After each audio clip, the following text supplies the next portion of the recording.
அயோத்தியில் சர்ச்சைக்குரிய பகுதி யாருக்கு சொந்தம் என்பது தொடர்பான வழக்கு உச்சநீதிமன்றத்தில் இன்று விசாரணைக்கு வருகிறது.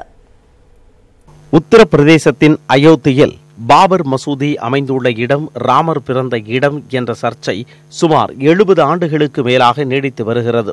அங்கு சர்ச்சைக்குரிய 2.77 ஏக்கர் நிலம் யாருக்கு சொந்தம் என கடந்த 2010ஆம் ஆண்டில் அலகாபாத் உயர்நீதிமன்றம் தீர்ப்பு ஒன்றை அளித்தது. அந்த நிலத்தை 3ஆக பிரித்து ஒரு பகுதியை ராமர் கோவில் கட்டுவதற்கு அளிக்க வேண்டும் என்றும் மற்றொரு பகுதியை இஸ்லாமிய சன்னி வக்பு வாரியத்திற்கும் 3வது பகுதியை நிர்மோ அகரா என்ற இந்து அமைப்புக்கும் வழங்க வேண்டும் என தீர்ப்பில் கூறப்பட்டது. அத்தோடு சர்ச்சைக்குரிய பகுதி ராமர் பிறந்த இடம் என்றும் நீதிமன்றம் கூறியது. கோயிலை இடித்து மசூதி கட்டப்பட்டதாகவும் தெரிவித்தது. அந்த தீர்ப்புக்கு 2011இல் தடை விதித்த உச்சநீதிமன்றம் அது தொடர்பான 14 மேல்முறையீடு வழக்குகளை விசாரித்து வருகிறது. இந்த வழக்கு தலைமை நீதிபதி ரஞ்சன் கோகாய் SK கவுல் அமர்வு முன்பு இன்று விசாரணைக்கு வருகிறது. அப்பொழுது 14 மேல்முறையீட்டு வழக்குகளையும் விசாரிக்க 3 நீதிபதிகள் கொண்ட அமர்வு அமைக்கப்படலாம் என எதிர்பார்க்கப்படுகிறது. திருவாரூர் தொகுதி இடைத்தேர்தலில் அதிமுக, திமுக மற்றும் அமமுக சார்பில் போட்டியிடும் வேட்பாளர்களின் பெயர்கள் இன்று அறிவிக்கப்படுகிறது. திருவாரூர் தொகுதி இடைத்தேர்தலுக்கான வேட்புமனு தாக்கல் நேற்று தொடங்கியது. முதல் நாளில் வேட்புமனுக்கள் பெற்ற 16 பேரில் பெண்ணாகரத்தைச் சேர்ந்த அக்னி ராமச்சந்திரன், தேர்தல் மன்னன் பத்மராஜன் ஆகிய இருவர் தேர்தல் நடத்தும் அலுவலர் முருகதாசிடம் மனுவை தாக்கல் செய்தனர். இடைத்தேர்தலில் அதிமுக, திமுக சார்பில் போட்டியிட விரும்பியவர்கள் பூர்த்தி செய்யப்பட்ட விண்ணப்பத்தை அளிப்பதற்கான அவகாசம் நேற்றுடன் முடிந்தது. அதிமுக சார்பில் போட்டியிட 52 பேர் விருப்ப மனு தாக்கல் செய்துள்ளதாக அதிமுக தலைமை கழகம் அறிவித்துள்ளது. வேட்பாளரை முடிவு செய்ய அதிமுக ஆட்சி மன்ற குழு இன்று கூடுகிறது.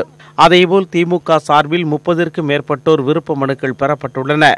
இதில் திமுக தலைவர் ஸ்டாலின், உதயநிதி பெயர்களை முன்மொழிந்தும் விருப்ப மனுக்கள் அளிக்கப்பட்டுள்ளன. அதிகமான விருப்ப மனுக்கள் பூண்டி கலைவாணன் பெயரில் அளிக்கப்பட்டுள்ளதாக கூறப்படுகிறது. விருப்ப மனு அளித்தவர்களில் அனுபவம் பெற்ற 10 பேருக்கு மட்டுமே நேர்காணலுக்கான அழைப்பு விடுக்கப்பட்டுள்ளது. இந்த நேர்காணலுக்கு பிறகு திமுக வேட்பாளர் யார் என்பது இன்று மாலை அறிவிக்கப்படும். அதிமுக சார்பில் ஏற்கனவே போட்டியிட்ட பன்னீர்செல்வம் அல்லது மாநிலங்களவை உறுப்பினர் வைத்தியலிங்கம் போட்டியிடக்கூடும் என கூறப்படுகிறது. அமமுக சார்பில் குடவாசல் ராஜேந்திரன் அல்லது திருவாரூர் தொகுதி மாவட்ட செயலாளர் காமராஜ் வேட்பாளராக நிறுத்தப்படலாம் என தெரிகிறது.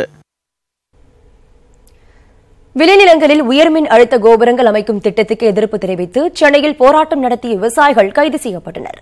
உயர்மின் அழுத்த கோபுரங்கள் அமைப்பதற்கு எதிராக திருப்பூர், திருவாரூர், தருமபுரி உள்ளிட்ட 13 மாவட்டங்களைச் சேர்ந்த விவசாயிகள் 500க்கும் மேற்பட்டோர் சென்னை சேப்பாக்கத்தில் ஒன்று திரண்டனர். அதனைத் தொடர்ந்து கோரிக்கைகளை நிறைவேற்றுவது தொடர்பாக அமைச்சர் தங்கமணியை விவசாயிகள் சந்தித்து பேசினர். ஆனால் பேச்சில் உடன்பாடு எட்டப்படவில்லை. இதனால் சேப்பாக்கத்தில் காத்திருப்பு போராட்டத்தில் ஈடுபட்ட அவர்களை நேற்று இரவு 9 மணி அளவில் காவல்துறை கைது செய்தனர். அனைவரும் சிந்தாதிரிப்பேட்டையில் உள்ள தனியார் திருமண மண்டபத்தில் அடைக்கப்பட்டனர். அப்போது செய்தியாளரிடம் பேசிய போராட்டக் குழுவின் ஒருங்கிணைப்பாளர் ராஜாமணி, இன்று காலை 11 மணி வரை அரசு சார்பில் யாரும் பேச்சுவார்த்தை நடத்த முன்வராவிட்டால் கோட்டையை முற்றுகையிடும் போராட்டம் நடத்த உள்ளதாக தெரிவித்தார். இன்னைக்கு பேச்சுவார்த்தை அமைச்சர் முன்னாடி நடந்தது. அந்த பேச்சுவார்த்தை அமைச்சர் எந்த விதத்திலையும் செவிசாய்க்காத காரணத்தினால இன்னைக்கு போராட்டம் காத்திரும் போராட்டமாக அறிவித்து காலையில் கோட்டை நோக்கி போறோம் என்று அறிவித்திருந்தோம். அந்த போராட்டத்துக்கு காவல்துறை 2 மணி நேரம் விட்டுவிட்டு எங்களை எல்லாம் கைது செய்து மண்டபத்துக்கு கொண்டு செல்வதாக சொன்னார்கள்.